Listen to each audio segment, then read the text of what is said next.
They called him the Ice Pick. Dr. Declan Hayes was the most brilliant cardiothoracic surgeon on the eastern seaboard and Alpha, who walked through the hospital's chaotic corridors like a ghost in a bespoke suit. Omegas threw themselves at him. He didn't just reject them, he didn't even notice them. He was notoriously immune to pheromones dead to the whole biological circus. Until the night a blizzard shut down the city, and he found me dying in an alleyway, reeking of black market suppressants and blood. The fluorescent lights of the emergency department at St. Jude's Memorial had a specific hum. If you listened to it long enough, say 14 hours into a 12-hour shift, it started to sound like a drill pressing against the base of your skull. I leaned against the nurse's station, pressing the heels of my hands into my eyes until stars bloomed in the darkness. My name is Caleb. I'm a trauma nurse. I'm also a biological liability. In the medical field, being an Omega was a death sentence for your career. The moment the board found out, you were quietly rotated out of trauma, out of surgery, away from anything high stakes. They put you in pediatrics or outpatient care citing stress management and hormonal volatility. It was a polite clinical way of saying they didn't trust you not to lose your mind if an alpha surgeon yelled at you. So I lied. For 6 years, I swallowed heavy, unapproved, liver-destroying suppressants imported from a contact in Eastern Europe. They tasted like battery acid and gave me chronic migraines, but they stripped my scent entirely. I registered to the world as a bland, exhausted beta. It kept me in the ER. It kept my rent paid. And it was slowly killing me. My watch beeped. 11 p.m. Outside the reinforced glass windows of the ambulance bay, a nor'easter was tearing the city apart. The snow wasn't falling. It was moving horizontally, a whiteout that had paralyzed the transit system and grounded every medevac chopper in the state. My stomach gave a vicious rolling lurch. I clamped a hand over my mouth, swallowing down the bitter taste of bile. The suppressants were losing their efficacy. I had known it for a week. The dull ache in my lower spine had sharpened into a hot wire. My skin felt too tight. A heat was coming, my first one in 6 years, and my body was preparing to tear itself apart to make it happen. Caleb! The voice was flat, devoid of any inflection, cutting through the chaos of the ER like a scalpel. I dropped my hands, instantly straightening. Dr. Declan Hayes stood on the other side of the counter. He was wearing dark blue scrubs that somehow looked perfectly tailored, a stethoscope slung carelessly around his neck. He was an alpha. Not just any alpha, he was the chief of cardiothoracic surgery. He was also a sociopath, if the nursing staff was to be believed. He didn't yell. He didn't posture. He simply existed in a state of absolute freezing authority. Omegas in the hospital administration practically marinated themselves in artificial pheromones trying to catch his attention. Hayes treated them like they were furniture. He was entirely indifferent to the biological hierarchy. People called him the Ice Pick. Bed 4. Hayes set his eyes the color of wet asphalt, flicking down to my chart, then back to my face. The aortic dissection. You prepped him. Yes, doctor. My voice came out raspy. I cleared my throat. 2 large-bore IVs typed and crossed for 6 units. BP is tanking, but we started him on Levofed. You pushed the levo before the attending signed off. It wasn't a question. The attending was in a code in bed too. The patient was crashing. I made a judgment call. I braced myself. This was it. I was going to be fired, and then I was going to go home and die of a suppressant-induced hemorrhagic fever. Hayes stared at me. The silence stretched. His face was a mask of aristocratic boredom, with sharp cheekbones and a strong jaw covered in a faint shadow of stubble. He leaned slightly closer. I held my breath, terrified he would smell the rot of the pills, or worse, the underlying sweetness of an Omega about to hit a critical heat. "Your judgment was correct," Hayes said quietly. "He would be dead if you waited. Send him up to OR3. He turned on his heel and walked away.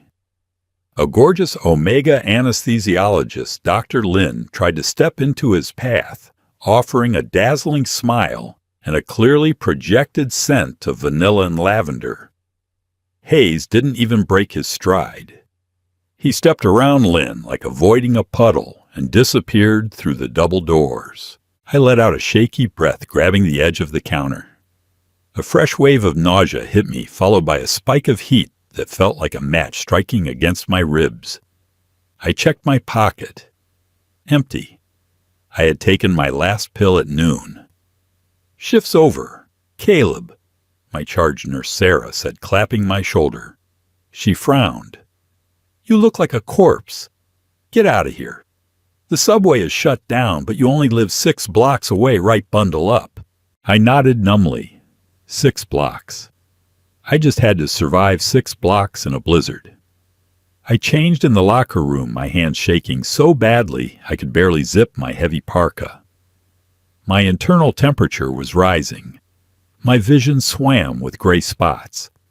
The suppressants had built a dam inside me for 6 years, and the dam was currently cracking under the pressure of 1,000,000 tons of biology. I pushed out of the hospital's rear exit, stepping into the alley where the dumpsters and the VIP parking spots were located. The wind hit me like a physical blow.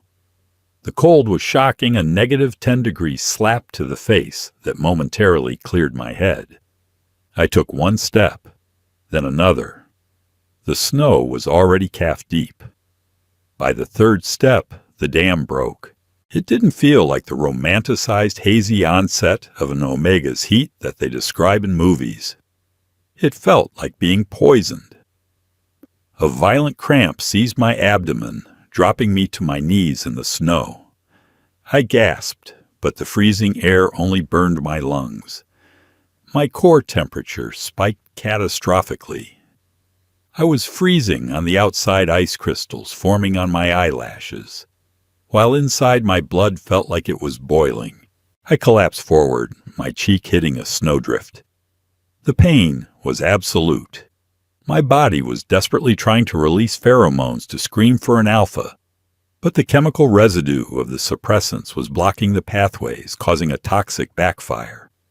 The alley was dark. The snow was covering me fast. I couldn't move my legs. I'm going to die here, I thought. The cynicism of it made me want to laugh, but all that came out was a pathetic broken wheeze.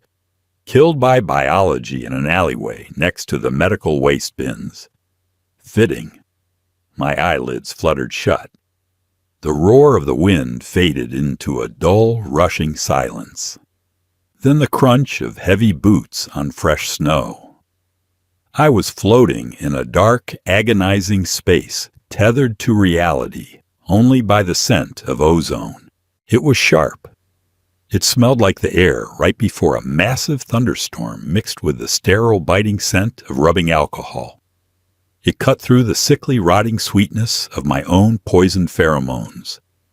I felt a hand on my neck. It was a bare hand. The skin was warm, the fingers long and calloused. They pressed against my carotid artery. "Hey!" The voice was low, rough around the edges, entirely different from the clipped clinical tone I was used to hearing. "Hey, open your eyes." I couldn't. My jaw was locked.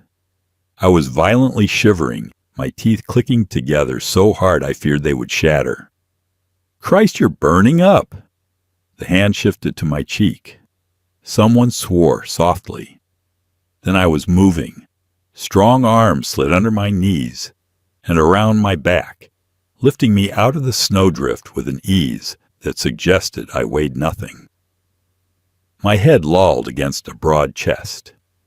The fabric against my cheek felt like expensive wool. Through the haze of fever and pain, my brain sluggishly tried to process the sensory input. Alpha.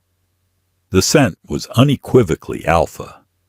But it wasn't aggressive or suffocating. It was cold. It grounded me, pulling me back from the edge of the dark. I forced my eyes open a mere slit. Dr. Declan Hayes's jawline was inches from my face. Snowflakes clung to his dark hair. His jaw was clenched so tight a muscle ticked rapidly beneath the skin. He wasn't looking at me. His eyes were fixed ahead, squinting against the driving snow. Why is he here? I wondered, my thoughts fracturing. He takes the private elevator to the underground garage. He never parks in the alley. Put me down, I managed to croak. My voice sounded like crushed glass. I couldn't let him smell me. I couldn't let the chief of surgery know I was an Omega. I'd lose my job. I'd lose everything. Quiet, Hayes commanded. He didn't sound angry, just intensely focused. He carried me to a massive black SUV parked near the exit of the alley. He kicked the passenger door shut and managed to get the back door open, carefully depositing me onto the leatherback seat. The moment I was no longer against his chest, the cold slammed back into me, followed immediately by a horrific wave of heat. I curled into a tight ball on the leather, clutching my stomach, a pathetic, animalistic whimper escaping my throat. Hayes climbed into the back with me pulling the heavy door shut against the storm. The sudden silence inside the cabin was deafening. He didn't get in the driver's seat. Instead, he reached up and turned on the overhead light. I flinched away from the brightness burying my face in the leather upholstery. "Look at me," Hayes said. I shook my head, gripping my knees, trying to hold myself together as another cramp tore through my abdomen. My scent was spilling out, now I could feel it. The suppressants had failed completely. The small space of the SUV was filling with the scent of an Omega in distress, but it was tainted. It didn't smell sweet. It smelled like crushed pine dark honey and the metallic tang of blood. I waited for the disgust. I waited for him to reel back to call an ambulance to have me institutionalized for illegal suppressant abuse. Instead, I felt his hand on my back, right between my shoulder blades. The heat of his palm sank through my wet coat. "You're going into toxic shock," Hayes said. His voice was incredibly calm, a terrifying contrast to the panic exploding in my chest. "How long have you been taking black market inhibitors?" My breath hitched. I squeezed my eyes shut, tears of pain and humiliation leaking out. 6 years. I felt him go completely still. For a man who never showed emotion, the sudden absolute rigidity of his posture was terrifying. 6 years, he repeated softly. It wasn't a judgment. It was an assessment. And you went cold turkey today. Forgot. I gasped, my back arching as a spasm hit me. Forgot the pills. Hayes didn't hesitate. He stripped off his heavy wool overcoat and threw it over my shaking body. Then he leaned over me. His face was inches from mine. His scent, that incredible stormy ozone, flared, pushing back against the toxic rot in the air, creating a small pocket of breathable space around me. "I am not calling an ambulance," Hayes said, his eyes locking onto mine. The gray asphalt color was dark, entirely dilated. "If they take you to the ER in this state, they will document the inhibitor abuse. Your license will be suspended and you'll be charged. Do you understand?" I stared at him, paralyzed by the pain and the sheer force of his presence. I gave a microscopic nod. "I am taking you to the private surgical recovery wing." He continued, his tone methodical, laying out a surgical plan. "It's empty. My keycard locks the floor. I will manage the toxicity and push a synthetic alpha pheromone to trick your nervous system into stabilizing the heat. You will not fight me. Am I understood? Caleb, he knew my name. The ice pick knew my name. Why?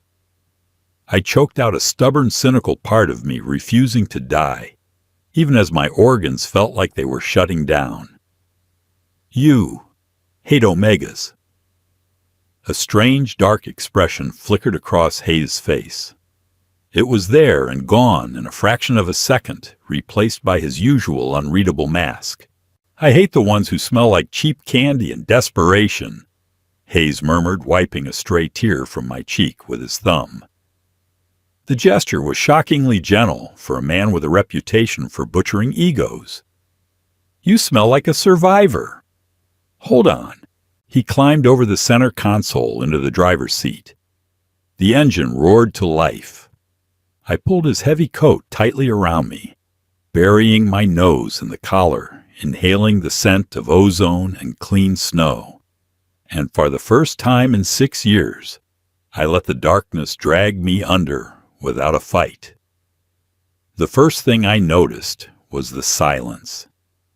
There were no alarms, no squeaking rubber soles, no overhead pages demanding a code team. Just the steady rhythmic hiss and click of an IV pump. I forced my eyelids open. The light in the room was dim-angled away from the bed to avoid straining my eyes. I was lying on a mattress that felt entirely too soft to be a hospital bed. The sheets were high thread count cotton, cool and dry against my skin. I tried to sit up, but my body felt like it had been run over by a freight train. My muscles were entirely depleted, shaking with the effort of just lifting my head. Don't move. The voice came from the corner of the room. I turned my head slowly, wincing at the stiffness in my neck. Dr. Declan Hayes was sitting in a leather recliner illuminated by the glow of an iPad in his lap. He had taken off his suit jacket and rolled up the sleeves of his dress shirt, revealing forearms corded with muscle and a dark, expensive watch. He looked tired. The pristine, untouchable aura of the ice pick was slightly ruffled. His hair was messy, as if he had run his hands through it multiple times. I looked around. We were in one of the VIP recovery suites on the top floor of St. Jude's. These rooms were reserved for senators, billionaires, and board members. They looked more like high-end hotel rooms than hospital wards. I looked down at myself. I was wearing standard hospital scrubs, but they were clean. My arms were taped up. 2 IV lines were running into the back of my left hand, and a central line had been placed in my right arm. What? My voice was a croak. Hayes stood up, setting the iPad down on a side table. He walked over to a pitcher of water, poured a glass, and brought it to the bedside. He slipped a hand behind my neck, supporting my head, and held the straw to my lips. I drank greedily. The water felt like absolute heaven on my parched throat.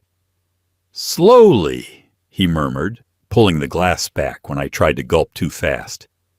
Your kidneys took a massive hit. You need to rehydrate gradually. He lowered my head back onto the pillows. I stared at him, my cynical mind racing to catch up. How long have I been out? I asked, my voice slightly more functional. 36 hours, Hayes said, checking the digital readout on the IV pump. You went into severe metabolic acidosis. The suppressants you were taking, phenobarbital-based inhibitors, laced with who knows what crystallized in your bloodstream when you missed your dose. Your core temperature peaked at 104.2. I swallowed hard. The heat. I suppressed it, he said bluntly. He met my eyes, his expression clinical. Chemically, I pushed a high-dose synthetic alpha compound through your central line. It tricked your pituitary gland into thinking you were bonded and mated, shutting down the heat cycle to allow your body to process the toxins. The words hit me like physical blows. Bonded and mated. My cheeks burned. The intimacy of what he had done, the biological hack he had performed to save my life, was staggering. "You didn't log this," I said, looking at the door. "If you push synthetic alpha compounds, you had to raid the pharmacy. If administration finds out, I am the chief of surgery, Caleb." Hayes interrupted softly. "I own this floor. The pharmacy does not question my requisitions. There is no official chart for you. As far as the hospital is concerned, you called out sick due to the blizzard." I sank back into the pillows, a wave of profound exhaustion washing over me. I couldn't understand it. Why would a man who notoriously despised hospital politics risk his career for an ER nurse he barely knew? "I don't have the money to pay for this room, doctor," I said bitterly, the defense mechanisms kicking in. I hated feeling vulnerable. I hated owing people. And if you're expecting some kind of biological gratitude because you saved an Omega in distress, you rescued the wrong guy. I'm broken. My biology is fried. Hayes didn't flinch at my tone. He simply pulled a chair up to the side of the bed and sat down. He leaned forward, resting his elbows on his knees, his hands clasped together. "Do you know why they call me the ice pick?" he asked quietly. I narrowed my eyes. "Because you're cold. Because you don't care about anything but the surgery." "Because I don't smell them," he corrected. "Omegas, they're pheromones. Ever since I presented as an alpha, I've had anosmia regarding omega scents. The sweet cloying smells that make other alphas lose their minds, they register as nothing to me. Static. Blank air."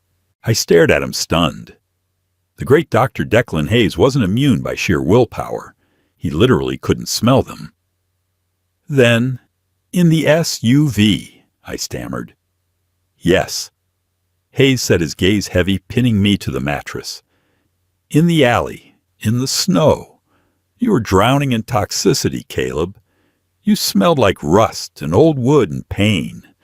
It was the first time in my life I have ever smelled an Omega." My heart did a strange, painful stutter in my chest. "It was just the toxins," I muttered, looking away. "It wasn't a real scent. It was chemical waste." "It was real." Hayes countered, his voice dropping an octave, brushing against my nerve endings. "It was the most real thing I have ever encountered in this God-forsaken hospital. You destroyed your own body for 6 years just to do your job. You stood in the trauma bay, dying from the inside out, and calmly managed a crashing aortic dissection without missing a beat." He reached out. I flinched, but he didn't grab me. He just lightly traced the edge of the medical tape, holding my IV in place. His touch was burning hot against my cool skin. "You're not broken, Caleb," Hayes said softly. "You're just exhausted. And you are never taking those pills again. I have to—" I snapped, panic rising in my throat. I tried to pull my hand away, but he caught my fingers, his grip firm but gentle. "If I don't take them, I'll go into heat. They'll smell me. They'll transfer me to outpatient clinic duty. I'll lose the ER. It's all I have." "You won't," Hayes stated. "Not a promise, but a fact. I will manage your cycles." I froze. "What?" "Medically," he clarified, though his thumb was slowly stroking the back of my hand, a gesture that was decidedly not medical. "I will prescribe a safe regulated beta blocker that will dampen your scent without destroying your liver. And when your heat hits—" He paused, his dark eyes searching my face. "We will deal with it in a controlled environment. Here," I let out a harsh, cynical laugh. You want to be my personal physician, Dr. Hayes. Why, 'cause I'm a biological anomaly to you. Because I'm the only thing you can smell. Because you belong in my trauma ward, he replied smoothly, unbothered by my anger. And because watching you freeze to death in the snow was highly unacceptable to me. He stood up, releasing my hand. The sudden absence of his touch left my skin feeling cold. Rest, he commanded, stepping back into the shadows of the room. The withdrawal from the inhibitors is going to get worse before it gets better. You're going to experience phantom heats, muscle spasms, and severe emotional volatility. And you're just going to sit there, I challenged, pulling the blankets up to my chin. Hayes picked up his iPad, the cold blue light illuminating the sharp angles of his face. He didn't look like an alpha driven by instinct. He looked like a surgeon guarding his patient. I'm not going anywhere, Caleb, he said, his voice a low, steady anchor in the quiet room. Get used to it. I closed my eyes, the cynical, hardened walls I had built around myself for 6 years trembling under the weight of his absolute certainty. Outside the reinforced windows, the blizzard raged on, but inside, wrapped in the faint, lingering scent of ozone, I felt terrifyingly safe. Day 3 of detox was not a romantic swoon into an alpha's arms. It was a violent, ugly exorcism. The synthetic pheromones Hayes had pushed through my central line wore off just after midnight. My nervous system, battered by 6 years of chemical starvation and sudden toxicity, decided to riot. It started with a cold sweat that soaked the high thread count sheets. Then came the tremors. Deep, bone-rattling shivers that made the bed frame vibrate and the IV stand clatter against the floorboards. I curled into a rigid ball, biting down on my own forearm to keep from screaming.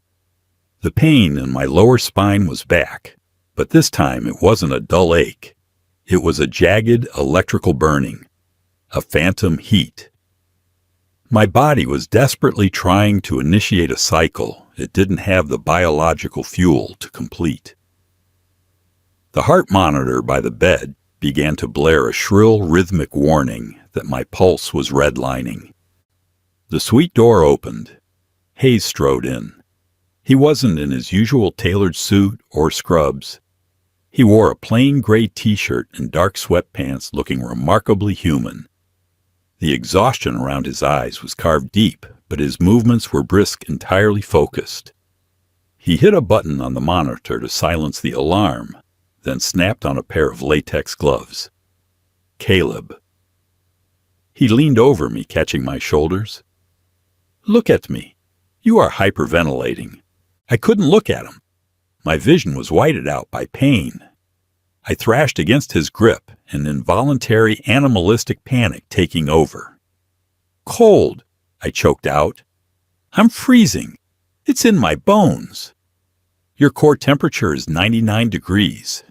You are not freezing. You are in neurological shock. His voice remained level and anchor in the storm of my dissolving reality. He moved quickly. He checked the central line, adjusted the drip rate on the saline, and reached for a vial of Ativan on the bedside tray. But as he uncapped the needle to inject it into the port, I let out a jagged, broken sob. The sound surprised me more than it surprised him. It was a pathetic, high-pitched keening noise, an Omega's distress call. Hayes froze. The syringe hovered over the port. Please. I gasped the word, tasting like copper. I didn't know what I was asking for. The painkillers weren't working. The synthetic drugs weren't working. My biology was screaming for something elemental, something real, to drag it out of the chemical fire. Hayes looked at the syringe. He looked at my shaking, sweat-drenched frame. Then he tossed the needle onto the metal tray. He stripped off the latex gloves, throwing them to the floor.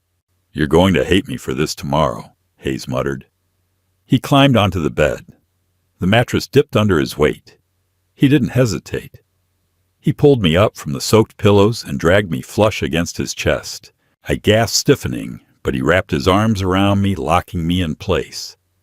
The heat radiating off his body was immense, but it was his scent that hit me like a physical blow. Without the heavy wool coats or the hospital scrubs separating us, the smell of ozone, impending rain, and cold stone was overpowering.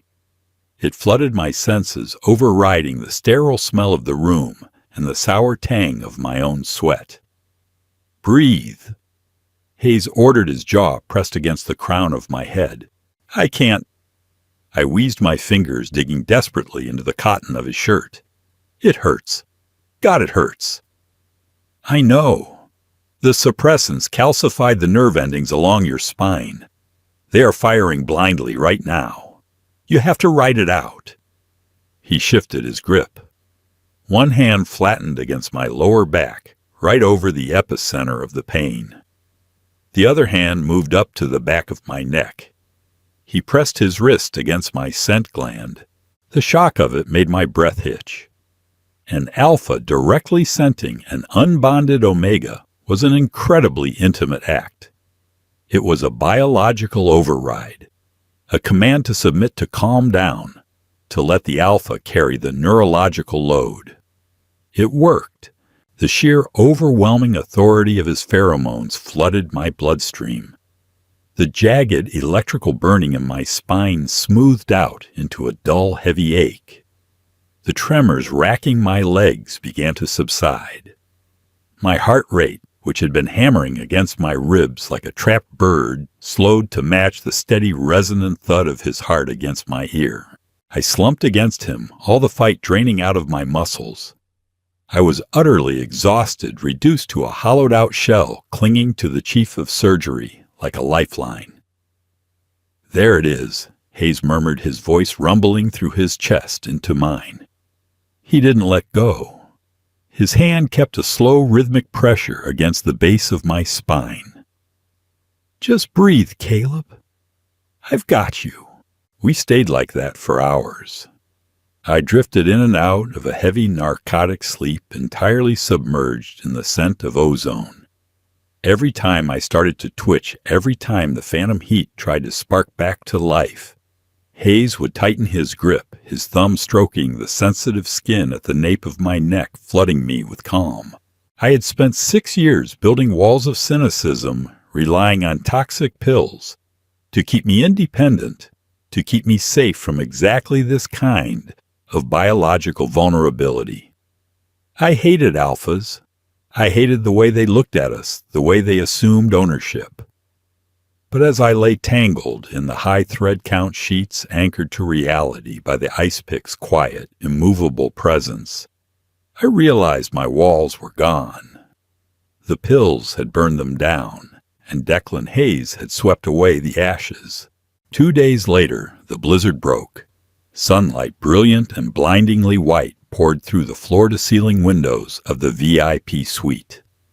The snowplows were finally clearing the streets below, their distant scraping a dull drone through the thick, soundproof glass.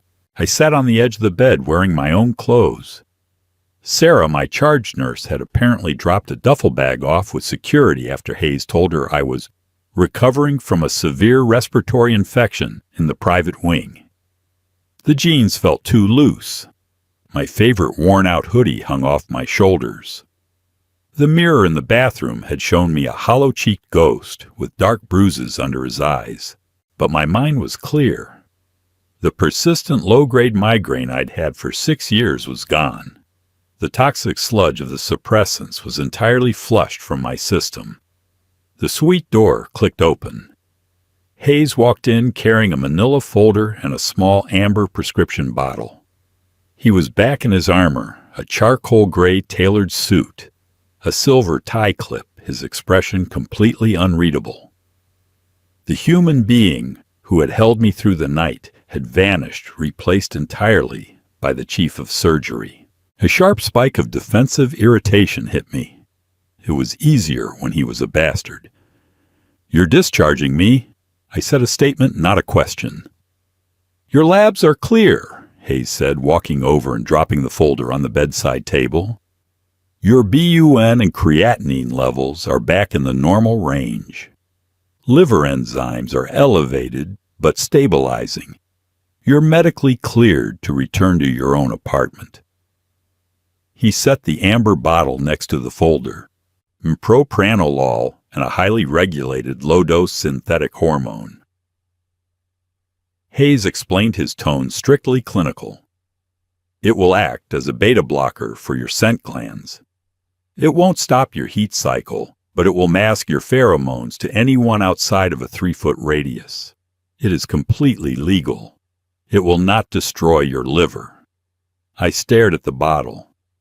And when the heat cycle actually hits, you take a medical leave of absence for 5 days, Hayes replied smoothly, as is standard protocol for registered omegas in this hospital. I told you, I snapped, standing up. My legs were slightly shaky, but I forced myself to square my shoulders. The moment administration flags my medical leave as a heat cycle, they'll rotate me out of the ER. They'll put me in outpatient pediatrics. I am a trauma nurse. I don't do well child checks and Band-Aids. Hayes slipped his hands into his trouser pockets. He looked at me, his asphalt-colored eyes tracking the tension in my jaw, the defensive crossing of my arms. Administration will not rotate you, Hayes said quietly. You don't control human resources, Dr. Hayes. I control the trauma department, and I control the budget for the surgical wing. HR will do exactly what I tell them to do. He took a slow step closer. The scent of ozone drifted toward me, faint but undeniably present, making the hair on my arms stand up. You are an exceptional trauma nurse, Caleb. You managed a dissecting aorta in a chaotic ER while your organs were literally failing. I do not tolerate incompetence in my hospital. Conversely, I protect competence with extreme prejudice. I swallowed hard. The cynicism I usually relied on felt flimsy. Why are you doing this? Don't tell me it's just about having a good nurse on staff. You could fire me and hire 10 more. I could, he agreed softly. He didn't offer any further explanation. He just stood there, letting the silence stretch, letting the proximity do the talking. The static between us was palpable. For 6 years, I had been invisible. Now I felt perceived on a microscopic level. He didn't look at me like an alpha looking at an omega. He looked at me like a surgeon examining a vital, irreplaceable organ. I don't owe you anything, I said, my voice dropping to a defensive whisper. Just because you saved my life. Just because you... I gestured vaguely to the bed, unable to articulate the intimacy of the phantom heat. Doesn't mean I belong to you. I never claimed you did, Hayes replied. A faint, almost imperceptible smirk touched the corner of his mouth. You belong to the ER. Take the pills, Caleb. Get some rest. I expect to see you back on the floor on Monday. He turned and walked toward the door. Hayes, I called out before he could open it. He paused, looking back over his shoulder. Thank you. I forced the words out. They tasted strange but true. Hayes held my gaze for a long second. Monday, Caleb? He walked out the heavy door, clicking shut behind him. I picked up the amber bottle. The label had my name on it. The prescribing physician was Dr. Declan Hayes. I closed my eyes, listening to the silence of the room, and realized that for the first time in my adult life, I wasn't terrified of my own biology. The ER on a Monday morning was a specific kind of hell. The post-blizzard thaw had turned the city's roads into a demolition derby. Ambulances had been rolling in since 6 a.m., unloading a steady stream of fractures, lacerations, and blunt force traumas. I was in Trauma Bay, one up to my elbows in a chaotic multi-car pileup case, The patient was a 40-year-old male crushed against his steering wheel. The monitors were screaming. The room smelled of iodine, blood, and fear. Pressure is dropping 70 over 40. I called out, hanging a second unit of O-negative blood, my hands moving with muscle memory. Where the hell is surgery? Dr. Miller, the ER attending, shouted over the din, frantically trying to pack the patient's abdomen with gauze. We need to crack his chest. He's bleeding out into his pleural cavity. The double doors of the trauma bay slammed open. The noise in the room didn't stop, but the atmosphere instantly changed. It was like a sudden drop in barometric pressure. Dr. Declan Hayes walked in, flanked by two surgical residents. He was already shrugging into a sterile yellow gown, snapping his gloves into place. His eyes swept the room, taking in the monitors, the blood loss, and the panicked attending in less than a second. Step aside, Dr. Miller. Hayes ordered, his voice slicing through the chaos. He didn't yell. He didn't have to. Miller scrambled backward, looking relieved. Hayes stepped up to the table. He caught my eye across the bleeding patient. It was a fraction of a second, a silent acknowledgement, before his focus locked onto the surgical field. Scalpel, Hayes said. I slapped the instrument into his palm. I didn't even have to look at the tray. We fell into a rhythm that was entirely unspoken. The beta blockers Hayes had prescribed were working perfectly. I felt grounded, my mind sharper than it had been in years, without the migraine-inducing toxins muddying my thoughts. But more importantly, I could feel him. The new pills masked my scent, but they didn't block my receptors. Amidst the sharp tang of blood and the sterile smell of the hospital, the scent of ozone was a massive, invisible shield wrapping around the trauma table. It was calming my heart rate, sharpening my focus. I was feeding off his alpha authority, using it to stabilize the room. Rib spreaders, Hayes commanded. I handed them over. He worked with terrifying precision. He wasn't the ice pick today. He was an architect rebuilding a collapsing structure. Suction, he said. I leaned in close, guiding the suction tube into the chest cavity, our arms brushing. Despite the blood, despite the life and death stakes, a profound, bizarre sense of peace washed over me. I wasn't just surviving the shift. I was thriving in it. I wasn't hiding behind toxic pills, terrified of being discovered. I was standing exactly where I was meant to be, anchored by the man across the table. 30 minutes later, the bleeding was stopped.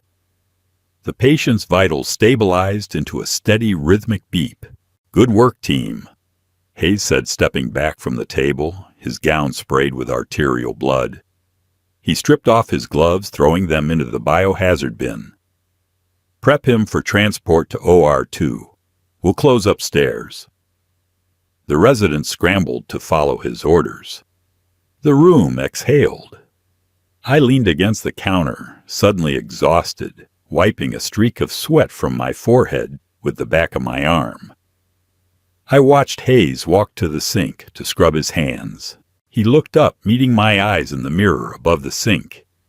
He didn't smile. He rarely did. But the dark asphalt-colored eyes softened, holding my gaze with an intensity that made the breath catch in my throat. It was the same look he had given me in the VIP suite when he held me through the phantom heat. It was possessive, not in a way that demanded submission, but in a way that demanded partnership. He turned off the faucet, drying his hands on a paper towel. He walked past me toward the exit, pausing just for a second by my shoulder. "You missed a spot," he murmured, his voice so low only I could hear it.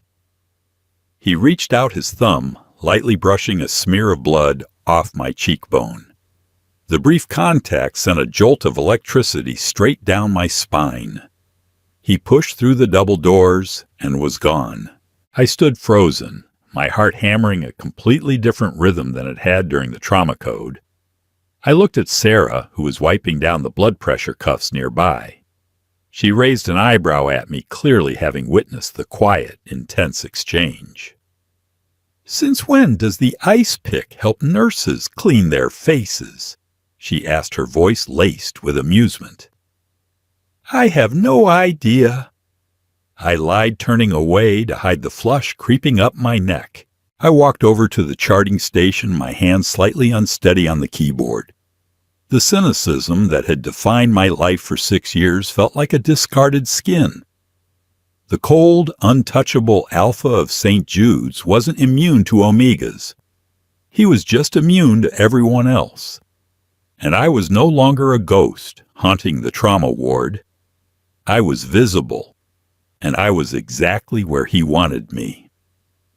The beta blockers bought me exactly 22 days. 22 days of absolute clarity. I worked double shifts. I managed a multi-car pileup, 2 gunshot wounds, and a cardiac tamponade without breaking a sweat. The chronic dull ache behind my eyes that had been my constant companion for 6 years was entirely gone. My hands were perfectly steady. I was, for the first time in my professional life, operating at 100% capacity. And Hayes was always there. He didn't hover. He didn't interrupt my workflow or make a spectacle of our proximity. It was far more insidious than that. It was a shift in the gravitational pull of the hospital. If I was charting at the central station, Hayes would invariably take the adjacent terminal to review surgical consults. If I was in the break room pouring stale coffee at 3 a.m, the door would click open and he would step in, bringing the crisp, charging scent of ozone into the cramped space. We barely spoke outside of clinical terms. We didn't need to. The static between us was a living, breathing thing. Every time he passed behind me in a crowded trauma bay, the hair on the back of my neck would stand up. Every time our eyes met over a bleeding patient, the sheer crushing weight of his focus would anchor my heart rate. I was functioning brilliantly. But biology doesn't care about your work performance.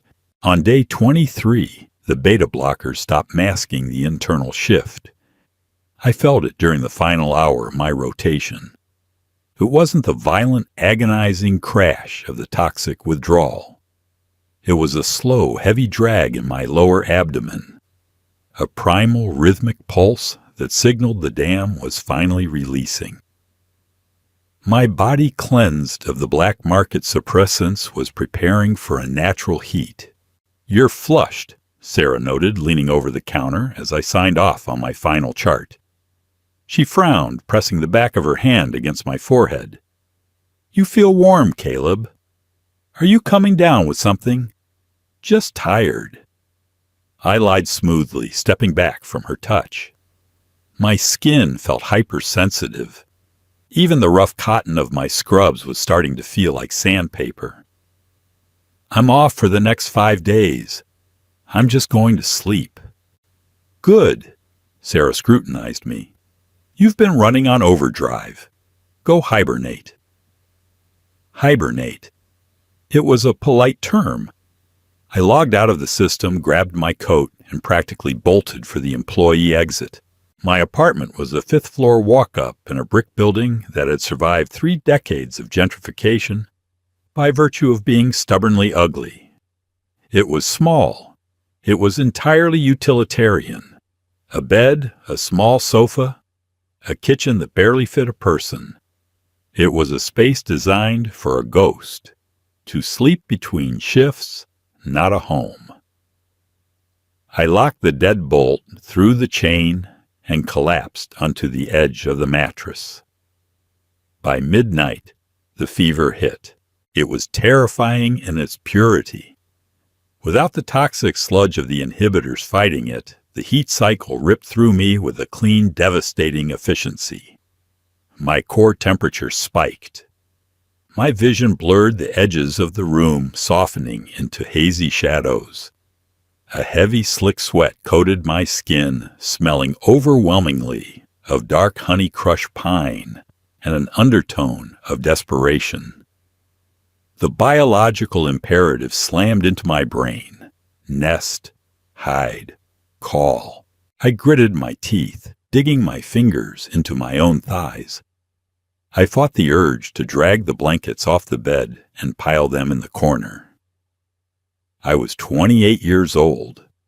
I was a trauma nurse. I wasn't an animal. I refused to be reduced to a shivering, pathetic mess dragging pillows onto the floor. I dragged myself to the bathroom and turned the shower on full cold. I sat under the freezing spray for an hour, my teeth chattering, my arms wrapped around my chest.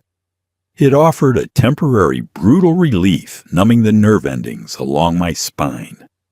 But the moment I turned the water off, the heat came roaring back twice as fierce. I crawled back into bed, curling into a tight fetal position. The silence of the apartment was agonizing. My scent was thick in the air, a chemical distress flare going unanswered. My phone buzzed on the nightstand. I squeezed my eyes shut. I didn't reach for it. I knew who it was. The schedule was logged. My medical leave was in the system. It buzzed again. Then it rang. I let it ring. The cynicism I had cultivated for years was cracking, bleeding out into the sheets. I wanted him. My biology was screaming for the cold, grounding weight of the alpha who had pulled me out of the snow. But my pride, the stubborn, scarred remnant of my independence, refused to pick up the phone. If I called him, I was admitting defeat. I was admitting that I couldn't survive this alone. The ringing stopped. I let out a shaky, miserable breath, burying my face in the pillow. I prepared myself for 3 days of solitary hell. 45 minutes later, heavy footsteps echoed in the hallway outside my door. They didn't pass by. They stopped directly outside my apartment. A sharp, authoritative knock rattled the cheap wood. "Caleb." The voice was muffled by the door, but the tone was unmistakable. It wasn't a request. It was a command. "Open the door." My heart gave a violent, painful lurch against my ribs. I froze. "I know you're in there. Your heart rate is elevated and you're spiking a fever," Hayes said. There was no anger in his voice, just absolute, immovable certainty. "You can open this door, or I can break it down. I don't care about the property damage. Make a choice." I squeezed my eyes shut, a pathetic, ragged sound escaping my throat. I hated him for being right. I hated him for knowing exactly how badly I was breaking apart. My legs barely supported me. I stumbled to the door, my hands shaking so badly I struggled with the chain. I threw the dead bolt and pulled the door open a few inches. Declan Hayes stood in the dimly lit hallway. He was wearing a dark wool coat over a simple black sweater. He held a large leather duffel bag in one hand. The moment the door opened, the heavy sweet scent of my heat spilled out into the hallway. Hayes went perfectly still. His pupils blew wide, swallowing the gray of his irises. The muscle in his jaw flexed so hard I thought it might snap. He didn't speak. He stepped forward, pushing the door the rest of the way open. He stepped into my cramped utilitarian apartment, shut the door behind him, and locked the deadbolt. The air pressure in the room immediately changed. The scent of ozone, sharp and freezing, flooded the space, crashing into my fevered pheromones, like a thunderstorm hitting a forest fire. My knees buckled. Hayes dropped the bag. He caught me before I hit the floor, his large hands gripping my waist. The heat radiating from him was immense, but the scent was cold, grounding, violently protective. "Stubborn," Hayes murmured, his voice a dark, resonant rumble that vibrated against my chest. "You are the most infuriatingly stubborn creature I have ever met." "I didn't call you. I gasped, my fingers desperately clutching the lapels of his coat. I was trying to push him away, but my hands were pulling him closer. I didn't wait for an invitation, he replied smoothly. He scooped me up into his arms, carrying me toward the bed. Your pride is going to kill you one day, Caleb, but not tonight. He laid me down on the mattress. The sheets were damp with my sweat. Hayes didn't flinch at the state of the bed or the suffocating heat in the room. He stripped off his wool coat and threw it over the back of my single armchair. I watched him through a haze of fever, my breath coming in short, ragged pants. He unzipped the leather duffel bag. He pulled out a large, heavy blanket. It looked like weighted, medical-grade cotton and a thermoregulating cooling pad. He walked to the bed, sliding the cooling pad under my lower back. The relief was instantaneous. A sharp gas tore out of my throat as the freezing synthetic gel drew the blistering heat out of my spine. Better? He asked, his voice entirely clinical, though his eyes remained dark and dilated. I nodded weakly, my eyes fluttering shut. Hayes moved to the small kitchen. I heard the sink run. A moment later, he was back at the bedside with a glass of ice water. He slid a hand behind my neck, lifting me up just enough to press the rim of the glass to my lips. Drink. All of it. I obeyed, the cold water soothing my raw throat. When I finished, he set the glass down, sat on the edge of the mattress. This was the terrifying part. The medical triage was over. Now there was only the biology. I looked up at him. The ice pick. The most feared surgeon in the hospital. He was sitting in my rundown apartment surrounded by the overwhelming scent of a heat-spiking omega. To any other alpha, this would be a trigger for primal aggressive possession. The instinct to bite, to claim, to dominate would be inescapable, but Hayes just watched me. His breathing was slow, controlled. The scent of ozone in the room grew thicker, heavier, but it wasn't suffocating.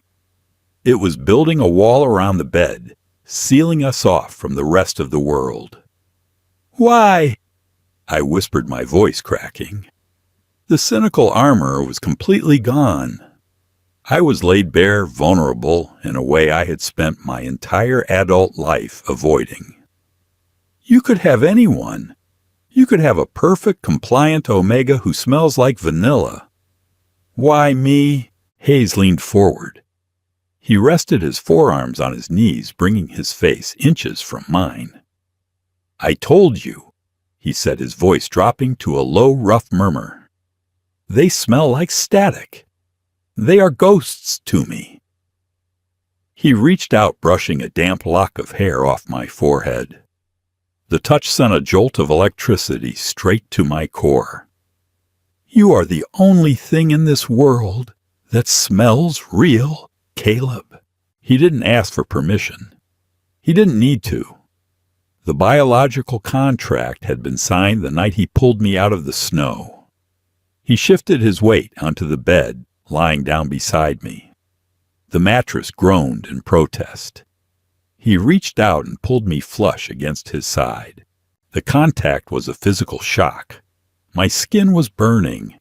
His was hot, solid, immovable. I buried my face against his neck. The scent gland at the base of his jaw was right against my nose. I inhaled sharply, drawing the raw, unfiltered scent of ozone deep into my lungs. It was an instant neurological override. The frantic, desperate panic of the heat cycle shattered. The biological screaming in my brain was silenced, replaced by a heavy narcotic calm. My muscles, strung tight as piano wire for 24 hours, completely gave out. I melted against him, a heavy, boneless weight. Hayes wrapped one arm securely around my waist, anchoring me. His other hand moved up to the back of my neck. He didn't bite. He didn't force a claim. He simply pressed his mouth against my scent gland, inhaling deeply before resting his jaw against my hair. Let it go, Hayes commanded softly into the dark room. I let out a long, shuddering breath, the last of my resistance leaving my body. I wasn't fighting the heat anymore. I was riding it out, anchored by a force stronger than my own stubbornness. For the next 3 days, the apartment ceased to exist. There was only the bed, the cooling pads, the water haze forced me to drink, and the crushing absolute presence of the alpha. It wasn't a violent, frenzied mating. It was methodical, grounded, and deeply intimate. When the fever spiked, making me thrash and whimper, Hayes would pin me down, with his heavier frame flooding the room with his scent until my nervous system regulated. When the sheer exhaustion of the cycle brought me to tears, he didn't offer empty comforts. He just tightened his grip, a silent promise that he wasn't going anywhere. He didn't treat me like fragile glass. He handled me the same way he handled a trauma code, with absolute authority, precise care, and a complete refusal to let the patient crash. On the third night, the fever finally broke. I woke up at 3 a.m. The heavy, suffocating weight of the heat was gone. My mind was crystal clear. My body felt weak, hollowed out, but fundamentally sound. The apartment was dark, illuminated only by the dull orange glow of the streetlights filtering through the blinds. I was tangled in the sheets, my head resting on Hayes's chest. He was awake. He was staring up at the ceiling, his hand resting lightly on my hip, his thumb tracing a slow, absent-minded circle against my skin. I shifted slightly. His arm immediately tightened around me. "It's over," I whispered, my voice rough from disuse. Hayes looked down at me. The intense, blown-out dilation of his pupils had receded. His eyes were back to their sharp, clear asphalt gray. He looked exhausted, the shadow of a beard darkening his jaw, but there was a profound stillness about him. "Your temperature normalized 2 hours ago," he confirmed quietly. I rested my chin on his chest, looking at him.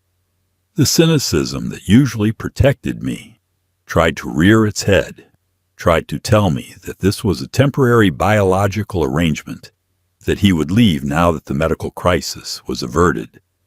But I looked at the way his hand gripped my hip. I looked at the dark wool coat thrown over my armchair. I smelled the ozone that had permanently saturated the cheap fabric of my apartment. "You didn't bite me," I noted, my voice quiet.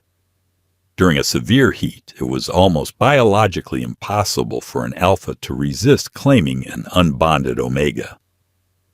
"I don't need a scar on your neck to know you're mine," Hayes said bluntly. He reached up, cupping the side of my face, his thumb brushing my cheekbone. "And you don't need a bite to prove it, to the hospital. You survived 6 years on battery acid, Caleb.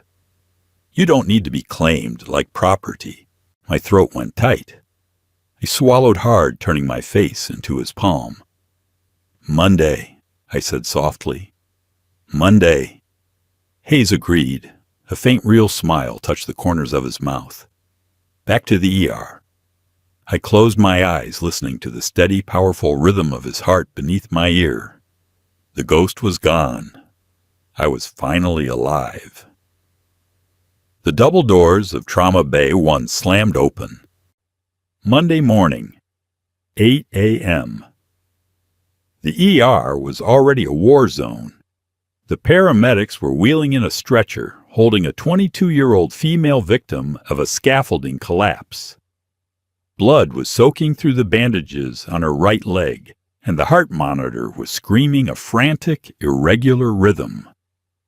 "Massive crush injury to the right femur. Potential arterial bleed," the paramedic shouted over the noise. "BP is 80/50 and dropping." I was already moving before the stretcher locked into place. "Hang 2 units of O-neg," I ordered the junior nurse, snapping my gloves on. "Grab the trauma shears. Let's get these clothes off and find the bleeder."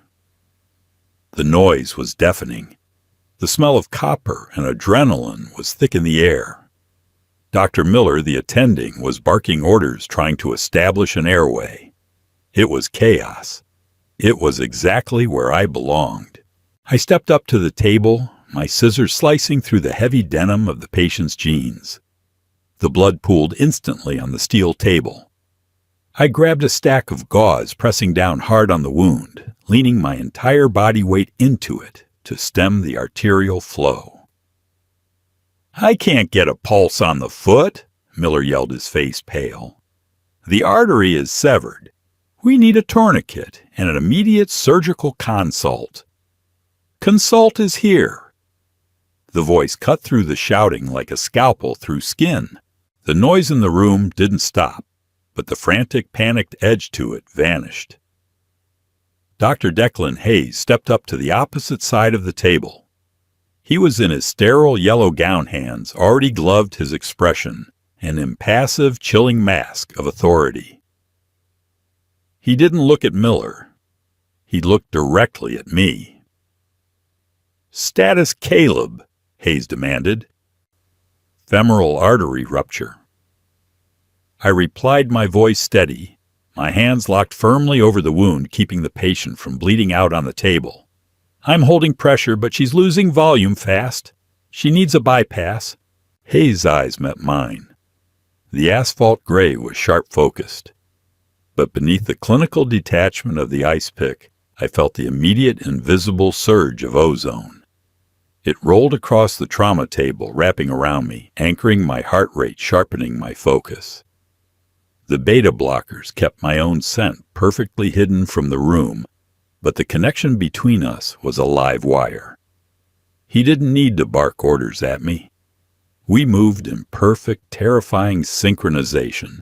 "Clamps!" Hayes said, reaching his hand out. I held the pressure with my left hand and slapped the surgical clamps into his palm with my right. "I'm going to release pressure on 3, I told him, locking my eyes on his hands. 1, 2, 3. I pulled my hands back. The blood flared upward, a terrifying crimson fountain. Hayes didn't flinch. His hands moved with blinding speed, diving into the ruined tissue. The clamps snapped shut. The bleeding stopped instantly. The monitor leveled out, the frantic beeping slowing to a steady rhythmic hum. Dr. Miller let out a loud, shaky breath. "Jesus, Declan! Good catch!" Hayes ignored him. He looked down at the clamped artery, then back up at me. "Prep her for transport to OR3. Hayes instructed the room, though his eyes never left mine. "Caleb, you're coming up. I need you to manage the lines during the graft." The room went dead silent. Miller blinked, staring at Hayes. "Declan, he's an ER nurse. Surgical protocol dictates I use the most competent personnel available to keep my patient alive." Hayes interrupted, his voice dropping to a low freezing temperature that made the attending flinch. "Caleb is coming to my OR. Are there any further objections?" Nobody breathed. The ice pick had spoken. I looked at Hayes. 6 years ago, I would have assumed this was a trap. I would have thought he was pulling me out of my element to control me. But looking at him now, feeling the steady, unwavering anchor of his presence across the table, I knew exactly what it was. It wasn't control. It was a promotion. It was him telling the entire hospital, without saying a word, that I was untouchable. "Understood, doctor," I said smoothly. I stripped off my bloody gloves, throwing them into the biohazard bin. "I'll secure the lines for transport." Hayes held my gaze for a fraction of a second longer. A microscopic, almost imperceptible softening occurred around his eyes. Then the mask was back. He turned on his heel and strode out of the trauma bay to scrub in. I turned back to the patient, securing the IV lines and prepping the stretcher. Sarah walked over, helping me lock the wheels. She looked at me, then looked at the double doors Hayes had just walked through. She raised an eyebrow, a slow, knowing smirk spreading across her face. "He's taking you to surgery," she noted quietly. "Looks like it," I replied, keeping my face neutral. "You look different, Caleb," Sarah said softly, her tone shifting from amused to genuine. "You look awake." I paused my hand, resting on the metal rail of the stretcher. I thought about the 6 years of chronic pain. I thought about the blinding, toxic snowstorm. I thought about the dark, heavy silence of my apartment and the alpha who had simply refused to let me drown. "I am," I said. We pushed the stretcher out of the bay, heading toward the surgical elevators. The hospital corridors were chaotic, filled with the noise and blood of a Monday morning. But as the elevator doors closed, carrying me up to the surgical floor, the air smelled faintly of impending rain and cold stone. I wasn't a ghost anymore. I was an Omega. I was a trauma nurse. And I was exactly where I belonged. That's a wrap on the Ice Pick and his fearless trauma nurse. If Caleb and Hayes' intense, grounded journey kept you hooked, please smash that like button. It helps the channel more than you know. Don't forget to subscribe and ring the notification bell so you never miss a new audio drama. Share this video with a friend who loves their Omegaverse with a heavy dose of medical grit and zero fluff. What was your favorite moment between these two? Drop a comment below, and I'll catch you in the next story.